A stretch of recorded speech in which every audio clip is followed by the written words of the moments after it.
क्या आपको लगता है कि दुनिया में ऐसे लोग नहीं हो सकते हैं जो इतनी हैरान कर देने वाली चीजें कर सकें कि आप खुद सोच में पड़ जाएं कि क्या ये सच है या कोई फिल्म का किस्सा है। चार्ल्स सोबराज, जिसे दुनिया द सरपेंट के नाम से जानती है, वह एक ऐसा इंसान है जिसे आप शायद कभी भूल नहीं पाएंगे। चार्ल्स 6 अप्रैल 1984 को फ्रांस के छोटे से शहर में जन्म हुआ, लेकिन उनका असली सफर शुरू हुआ जब वह 1970 के दशक में एशिया में हिप्पी ट्रेल के रास्ते पर आया। ये वही टाइम था जब पश्चिमी देशों के युवा शांति और आज़ादी की तलाश में एशिया की ओर निकल पड़ते थे, लेकिन किसी को नहीं पता था कि इस ट्रेल पर छुपा हुआ एक खतरनाक शख्स उनके रास्ते में आ सकता है। चार्ल्स सोबराज ने उन युवा बैकपैकर्स को अपना शिकार बनाया जिनका सपना नए देशों का अनुभव लेना, नई जगह देखना, लेकिन चार्ल्स की नजरें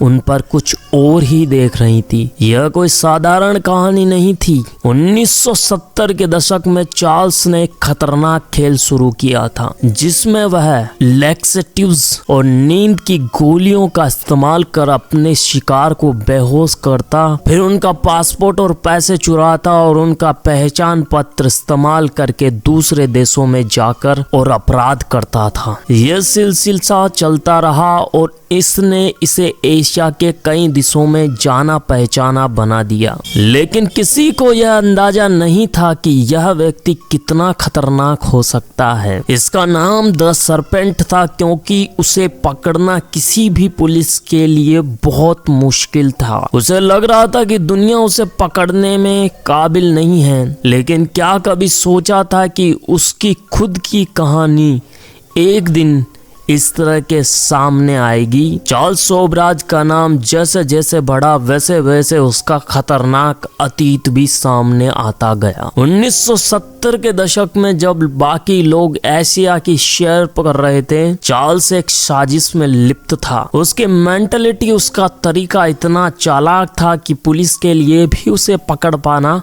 चार्ल्स की असल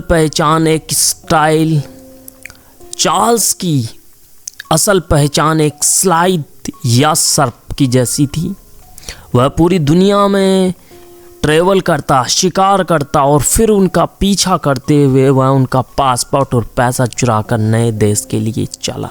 उसका हर कदम चुपके से और बेहद चालाकी से भरा हुआ था। उसका तरीका ये था कि वह अपने शिकार को नींद की गोलियों से बेहोश कर देता और फिर उन लोगों का नाम और पासपोर्ट चोरी कर उनकी जगह नए शिकार पर अपनी पहचान का इस्तेमाल कर लेता था। यह उसकी साजिश का पहला कदम था, लेकिन इसकी शुरुआत कैसे हुई, वह ऐसा क्यों कर रहा था? चार्ल्स ने अपनी गतिविधियों की शुरुआत ऐसे की थी कि उसे एक खतरनाक अपराधी बनते देर नहीं लगी। चार्ल्स का खतरनाक खेल केवल पैसे और धोखे बढ़ाई। वह अपनी पहचान छिपाने का इतना अच्छा तरीका आ गया था उसे कि वह किसी भी देश की पुलिस से बचने में सफल रहता था। अब उसका कोई भी पीछा करने की हिम्मत नहीं करता था और यही उसकी सबसे बड़ी जीत थी। उसके बाद चार्ल्स ने एक और कदम उठाया। उसके अपना शिकार और भी ज़्यादा जानबूझकर चुना। यह सिर्फ लूट का खेल नहीं था, बल्कि उसने कई निर्दोष लोगों की हत्या भी की। मर्डर करने का तरीका और फिर उसका कोई सुराग न छोड़ना, यही उसकी विशेषता बन गई थी। वह किसी भी तरह से छिपकर फिर से अपना अगला शिकार ढूंढता, उसका मर्डर करता, नाम बदलता और नए अपराध, नाम नया, और इस तरह अपने अपराधों को अंजाम देता। क्या यही तरीका था जो उसे 10 सरपेंट के नाम से पहचान दिलाता था? यह सिर्फ उसकी कच्ची मेहनत नहीं थी, बल्कि उसके अंधे स्वभाव और धोखाधड़ी का भी परिणाम था जिसने उसे और खतरनाक बना दिया था। चार्ल्स सोबराज का नाम धीरे धीरे दुनिया भर में फैलने लगा। उसका जाल इतना फैल चुका था कि उसे पकड़ने के लिए अब केवल 1 या 2 देश नहीं, बल्कि इंटरपोल जैसी एजेंसियां भी सक्रिय हो गई थी। लेकिन सवाल यह था कि उसे पकड़ने में इतनी मुश्किल आ क्यों रही थी। चार्ल्स की सबसे बड़ी खासियत थी उसकी चतुराई और जल्दी जल्दी अपनी पहचान बदलने की कैपेबिलिटी। जब पुलिस एक देश में उसका पीछा करती तो वह अगला कदम उठाकर किसी और देश में पहुंच जाता। हर बार अपनी पहचान बदलने के बाद वह नए नाम और नए चेहरे के साथ अपना अपराध शुरू कर देता। यही कारण था कि उसे पकड़ने में बहुत मुश्किलें आती और हमेशा पुलिस से बच निकलता। उसने जिन देशों में अपराध किए थे वे हैं नेपाल, भारत, पाकिस्तान और थाईलैंड। इन सभी देशों में उसकी हत्या और धोखाधड़ी की घटनाएं थी, लेकिन किसी एक देश की पुलिस के लिए उसे पकड़ पाना इम्पॉसिबल था। चार्ल्स यह समझ गया था कि अगर उसे एक जगह पकड़ा भी गया तो उसकी नई पहचान और चालाकी उसे जल्द ही बचा सकती है। वह पश्चिमी देशों से आकर एशियाई देशों में अपने अपराधों को अंजाम देता था। उसने कभी भी किसी को शक नहीं होने दिया। वह घातक था लेकिन इतना चालाक कि उसकी हर चाल को सफलता मिलती। एक समय ऐसा भी आया जब चार्ल्स के खिलाफ इतनी शिकायतें और रिपोर्ट्स आईं कि दुनिया भर में उसकी तलाश होने लगी, लेकिन फिर भी उसे पकड़ पाना इम्पॉसिबल था। चार्ल्स की सबसे बड़ी ताकत थी उसका कॉन्फिडेंस। वह जानता था जब तक उसका दिमाग ठंडा और शातिर रहेगा तब तक कोई भी उसे पकड़ नहीं सकता। उसने ऐसे तरीके अपनाए कि पुलिस की सारी कोशिशें उसे पकड़ने में नाकाम रही। चार्ल्स का सांप का नाम का मतलब अब साफ हो गया था। यह केवल उसकी चालाकी का कोई सिंबल नहीं था, बल्कि यह उसकी एक खतरनाक आदत भी थी जो उसे मौत के करीब ले जाती थी और फिर भी वो बचल निकलता था। उसकी इस खतरनाक यात्रा ने एक नई दिशा तब पकड़ी और वह अब एक अपराधी से कहीं ज्यादा बन गया था। वह एक कुख्यात, दुनिया भर में भय के कारण पहचाना जाने वाला नाम बन गया था। चार्ल्स सोबराज नाम अब पूरी दुनिया में फैल गया था। वह केवल एक अपराधी नहीं था बल्कि एक कुख्यात नाम जो पुलिस, कानून, इन सब के लिए एक चुनौती बन गया। उसके खिलाफ इंटरपोल ने रेड नोटिस जारी कर दिया और अब वह केवल एक अपराधी नहीं बल्कि एक खतरनाक अपराधी जिसे पकड़ने के लिए कई देशों की पुलिस एकजुट हो गई।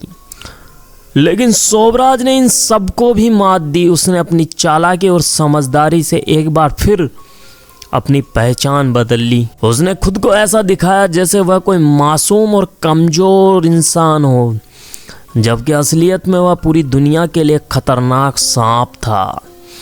उसकी यह चालाकी पुलिस के लिए एक नई समस्या बन गई थी। नेपाल में जहां उसने कई अपराध किए थे, वह धीरे धीरे अपनी राह बदलता गया।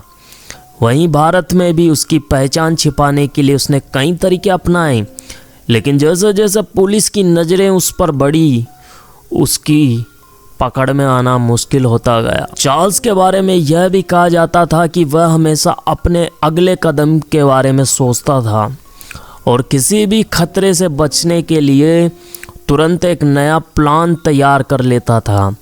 वह पुलिस को अपनी चालाकी से हमेशा मात देता था। उसका हर अगला कदम एक नए खेल की तरह था जिसमें वह पुलिस को पूरी तरह चकमा दे सकता था, लेकिन फिर भी एक दिन आखिरकार अपनी ही चालों में फंसने वाला। यह वो टाइम था जब सोबराज को एक गलती हुई। वह खुद ही अपने जाल में फंस गया, लेकिन तब तक वह अपराधों को इतना दूर ले जा चुका था कि उसे पकड़ने के लिए पूरी दुनिया को ही एकजुट होना पड़ा। चार्ल्स सोबराज की जंग अब एक कानून और पुलिस से नहीं बल्कि उसके अपने भीतर की घातक चालों से थी। वह अब एक फ्रीलांसर अपराधी नहीं था बल्कि अब वह दुनिया भर में भय का पर्याय बन चुका था। उसके खिलाफ हर एक कार्रवाई उसके अपने ही जाल में फंसने का कारण बनने वाली थी। चार्ल्स सोबराज की चालाकियां अब पुलिस के लिए सरदर्द बन चुकी थी। वह जहां भी जाता कुछ ना कुछ उलझन छोड़ जाता था।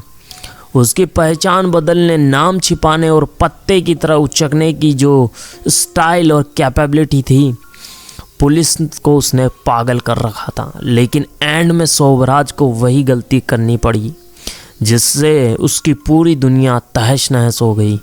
उसकी पकड़ने के लिए अब नेपाल, भारत और फ्रांस की पुलिस एक हो गई। दुनिया भर में पुलिस अधिकारियों को उसकी गतिविधियों पर नज़र रखनी पड़ी और जैसे ही शोभराज ने एक और पहचान बनाई, पुलिस ने उसे पहचान लिया और घेर लिया। उसे पकड़ने की एक अंतिम कोशिश में वह बुरी तरह फंस गया। इसी बीच वह अपने समय के सबसे बड़े और सबसे खतरनाक अपराधियों में से एक बन गया था और हर जगह उसका नाम डर की तरह गूंज रहा था। उसका पकड़ना एक जीत थी और अपराध के इतिहास में मील का पत्थर। वह 2003 में थाईलैंड में अरेस्ट हुआ, जहां उसने खुद को एक भिखारी की तरह छिपाया हुआ था। पुलिस ने उसे एक होटल से पकड़ लिया और अब उसका बच निकलने का कोई रास्ता नहीं था। उसके पास जो भी था वह सब खत्म हो चुका था। गिरफ्तारी के बाद दुनिया को पता चला कि शोभराज ने अपनी पूरी ज़िंदगी में कितने लोगों की ज़िंदगी को तबाह किया था।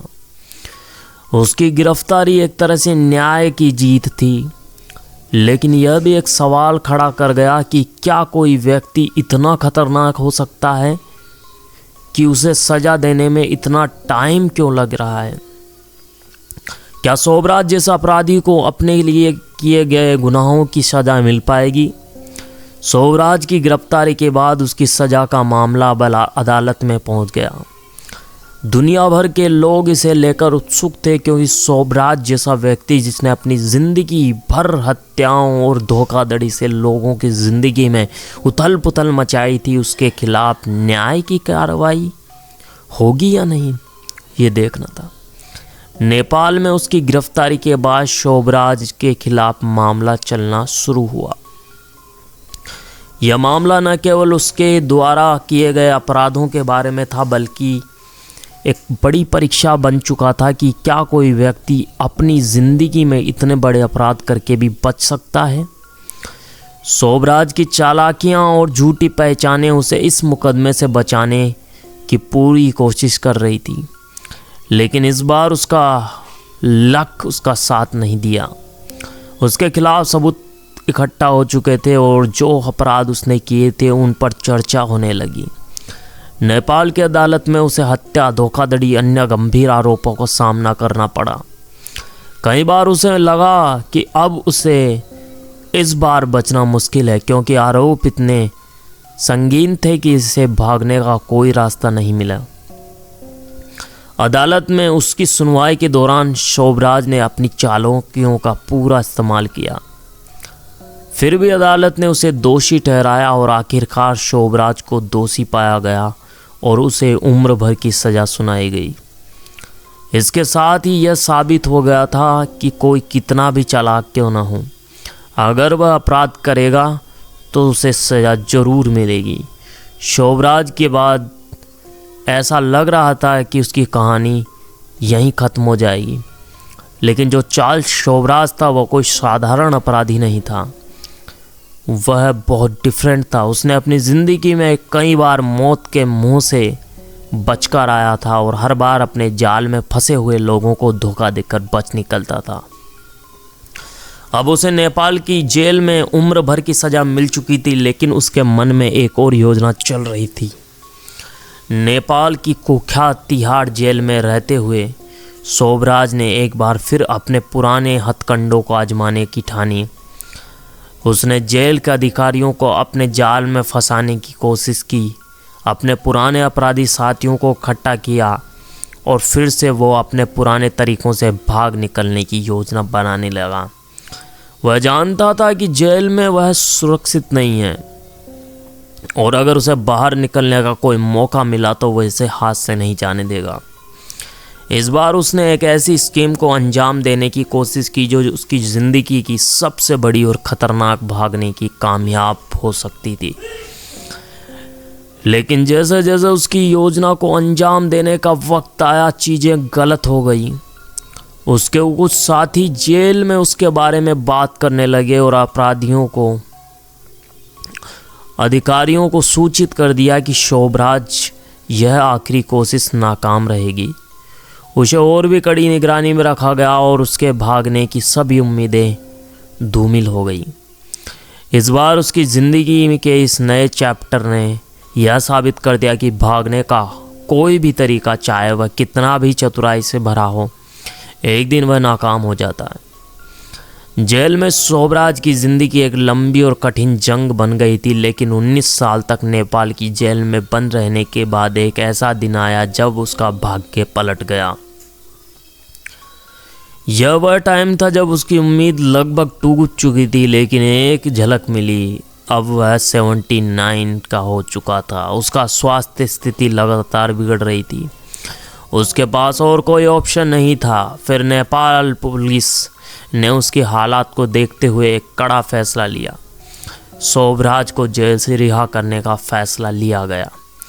यह फैसला उस समय काफ़ी चौंका देने वाला था। कई लोग यह मानते थे कि ऐसे अपराधी को रिहा करना, जिसने इतने सारे निर्दोष लोगों की जिंदगियां बर्बाद कर दी, ठीक नहीं था।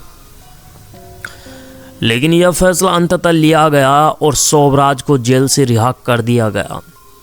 रिहाई के बाद शोभराज ने अपनी नई जिंदगी शुरू करने की कोशिश की। उसे जो भी रास्ता दिखा वह उसी पर चलने की योजना बनाता रहा। रिहा होने के बाद शोभराज ने को होटल से संदेश भेजा, जिसमें लिखा था, यह 6 बजे का वक्त है और मैं अपने पहले बस स्टॉप में बैठा हूँ। बहुत अच्छा लग रहा है। यह संदेश सालों बाद उसकी स्वतंत्रता की पहली झलक थी, लेकिन उसकी कहानी इतनी आसानी से ख़त्म नहीं होती। उसका इतिहास उसे पीछा करता रहा और उसकी ज़िंदगी, पिछली ज़िंदगी के कई राज अभी और बाहर आने बाकी थे। क्या शोभराज ने अब अपने पुराने रास्तों को छोड़ दिया था, या फिर वो कुछ नया करने की कोशिश में था? रिहाई के बाद शोभराज ने दुनिया को अपने तरीके से देखना शुरू किया। उसने जो कुछ भी किया वो किसी शख्स की तरह नहीं जो वर्षों से जेल में बंद था। ना ही वह किसी अपराधी की तरह था, बल्कि वह एक ऐसे इंसान की तरह था जो अब अपनी सज़ा पूरी करने के बाद अपनी नई ज़िंदगी की शुरुआत करने जा रहा था। लेकिन क्या यह सचमुच शुरुआत थी? शोभराज ने पहले अपनी ज़िंदगी के बारे में एक ट्वीट किया था, जिसमें उसने लिखा था, मैं एक बथटाब में बैठा हूँ और अपनी पहली बार मैंने इतने सालों में बथटाब में बैठ रहा हूँ, मुझे अच्छा लग रहा है। इस ट्वीट में एक गहरी मायूसी छुपी हुई थी और उसकी तन्हाई को साफ तौर पर महसूस किया जा सकता था। यह एक साधारण बाथटब के पल के बाद शोभराज ने अपनी ज़िंदगी की एक नई शुरुआत की। उसने पेरिस में अपने नए जीवन को शुरू किया, जहां वह अपनी पिछली ज़िंदगी को भुलाने की कोशिश करता रहा। हालांकि वह आज़ाद हो चुका था, लेकिन वह सब कुछ भूलने में कैपेबल था। उसकी ज़िंदगी में अभी भी वह ताजगी नहीं थी जो एक इंसान को नई शुरुआत में चाहिए होती है।